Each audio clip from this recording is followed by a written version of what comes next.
Hello ಕನ್ನಡಿಗ, ಶರಣು ಶರಣಾರ್ಥಿ. ಇವತ್ತು ನಮ್ಮ ಜಾಬ್ ಸರ್ಚ್ ಏನಪ್ಪ ಅಂತ ಹೇಳಿದ್ರೆ, ಇಂಡಿಯನ್ ಆಯಿಲ್ ಕಾರ್ಪೊರೇಷನ್ ಲಿಮಿಟೆಡ್ ನೇಮಕಾತಿ 2025 ಏನು ಅಧಿಸೂಚನೆ ಪ್ರಕಟವಾಗಿದೆ. ಹಾಗಾದರೆ ಈ ಒಂದು ಅಪ್ಲಿಕೇಶನ್ ಹಾಕೋ ಬಯಸುವ ಅಭ್ಯರ್ಥಿಗಳು ಯಾವೆಲ್ಲ ಒಂದು ಕ್ವಾಲಿಫಿಕೇಷನ್ ಆಗಿರಬೇಕಾಗತ್ತೆ, ವಯೋಮಿತಿ, ಅರ್ಜಿ ಸಲ್ಲಿಕೆ ದಿನಾಂಕ, ಹುದ್ದೆಗಳ ಮಾಹಿತಿ, ವೇತನ ಮತ್ತು ಜಾಬ್ ಲೊಕೇಶನ್ ಆಗಿರ್ತಕ್ಕಂಥದ್ದು ಓವರಾಲ್ ಆಗಿ ಒಂದು ಈ ನೋಟಿಫಿಕೇಷನ್ ಬಗ್ಗೆ ಫುಲ್ ವಿವರವನ್ನು ನಮಗಿಲ್ಲಿ ಕೊಡುತ್ತೇನೆ. ಈ ವಿಡಿಯೋನ ಸ್ಕಿಪ್ ಮಾಡಬೇಕು ಅಂತ ತನಕ ನೋಡಿ. ಮೊದಲ ಬಾರಿ ನಮ್ಮ ಯೂಟ್ಯೂಬ್ ಚಾನಲ್ಗೆ ಭೇಟಿ ನೀಡಿದರೆ ಸಬ್ಸ್ಕ್ರೈಬರ್ ಜೊತೆಗೆ ಬೆಲ್ ಐಕನ್ ಕ್ಲಿಕ್ ಮಾಡೋದನ್ನು ಮರೆಯಬೇಡಿ. ಮೊದಲನೇದಾಗಿ ನಾವು ಇಲ್ಲಿ ಹುದ್ದೆಗಳ ಬಗ್ಗೆ ಮಾಹಿತಿ ನೋಡೋಣ. ಜೂನಿಯರ್ ಇಂಜಿನಿಯರ್ ಮತ್ತು ಆಫೀಸರ್ ಇರ್ತಕ್ಕಂಥ ಹುದ್ದೆಗಳ ಅರ್ಜಿಗಳನ್ನು ಆಹ್ವಾನಿಸಲಾಗಿದೆ.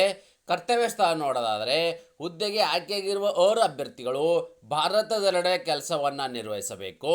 ಯಾಕಪ್ಪ ಅಂದರೆ ಇದು ಗೌರ್ಮೆಂಟ್ ಆಫ್ ಇಂಡಿಯಾದ ಒಂದು ಅಂಡರ್ಟೇಕಿಂಗ್ ಆಗಿರೋದರಿಂದ ಈ ಒಂದು ಆಯ್ಕೆ ಇರ್ತಕ್ಕಂಥ ಅಭ್ಯರ್ಥಿಗಳು ಭಾರತಾದ್ಯಂತ ಕಾರ್ಯವನ್ನು ನಿರ್ವಹಿಸಬೇಕಾಗತ್ತೆ.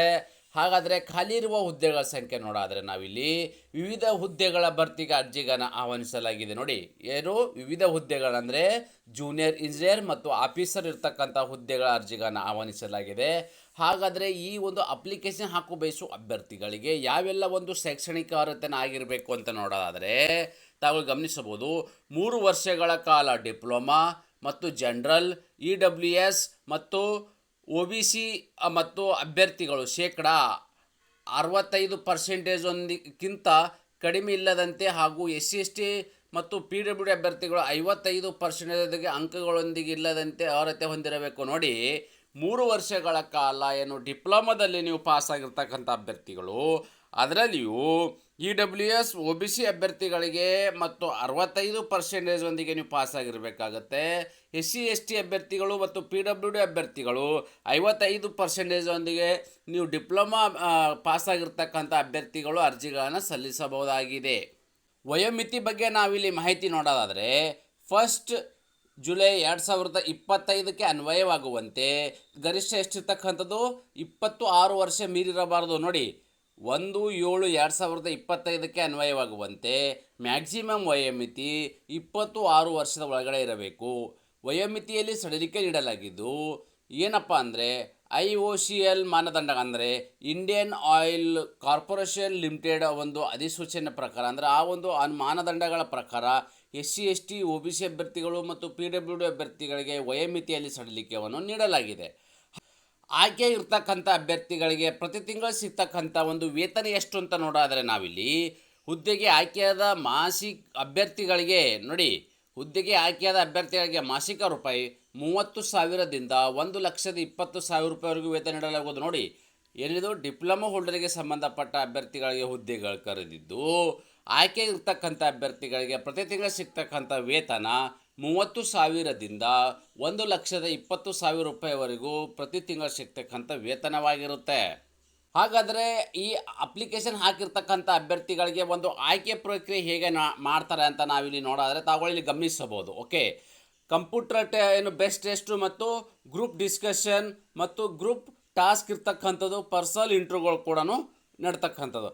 ಹಾಗಾದರೆ ತಾವುಗಳು ಇನ್ನೊಂದೇನಪ್ಪ ಅಂದರೆ, ಮೊದಲನೇದಾಗಿ ಇಲ್ಲಿ ಒಂದು ಕಂಪ್ಯೂಟರ್ ಟೆಸ್ಟ್ ನಡೆಸಲಾಗೋದು, ಇದರಲ್ಲಿ ಕ್ವಾಲಿಫೈ ಆಗಿರ್ತಕ್ಕಂಥ ಅಭ್ಯರ್ಥಿಗಳನ್ನ ಗ್ರೂಪ್ ಡಿಸ್ಕಷನ್ ನಡೆಸಲಾಗೋದು, ಇದರಲ್ಲಿಯೂ ಕ್ವಾಲಿಫೈ ಆಗಿರ್ತಕ್ಕಂಥ ಅಭ್ಯರ್ಥಿಗಳನ್ನ ಪರ್ಸನಲ್ ಇಂಟರ್ವ್ಯೂ ಮಾಡಿ ಓವರಾಲಲ್ಲಿ ಮೆರಿಟ್ ಆಧಾರದ ಮೇಲೆ ಅಭ್ಯರ್ಥಿಗಳ ನೇಮಕಾತಿ ಮಾಡಲಾಗೋದು.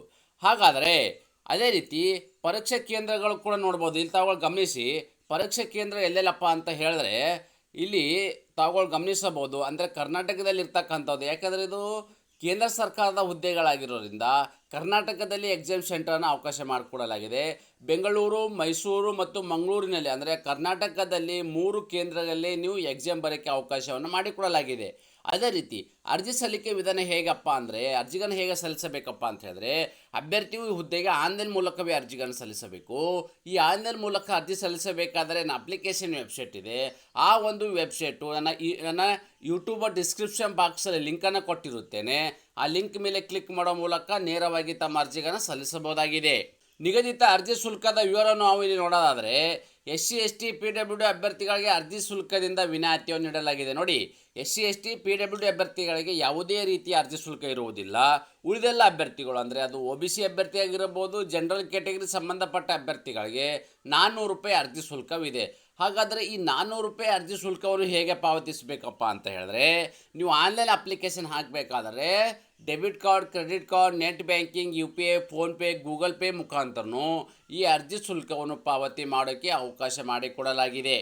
ಅರ್ಜಿ ಸಲ್ಲಿಸಲು ನಿಗದಿಪಡಿಸಿದ ದಿನಾಂಕದ ವಿವರವನ್ನು ನಾವಿಲ್ಲಿ ನೋಡೋದಾದರೆ, ಅರ್ಜಿ ಸಲ್ಲಿಕೆ ಪ್ರಾರಂಭ ದಿನಾಂಕ ಸೆಪ್ಟೆಂಬರ್ 12, 2022 ಪ್ರಾರಂಭವಾಗಿದ್ದು, ಅರ್ಜಿ ಸಲ್ಲಿಸಲು ಕೊನೆಯ ದಿನಾಂಕ ಇದೇ ತಿಂಗಳು ಸೆಪ್ಟೆಂಬರ್ 28, 2025 ಒಳಗಡೆ ತಮ್ಮ ಅರ್ಜಿಗಳನ್ನು ಸಲ್ಲಿಸಬೇಕು.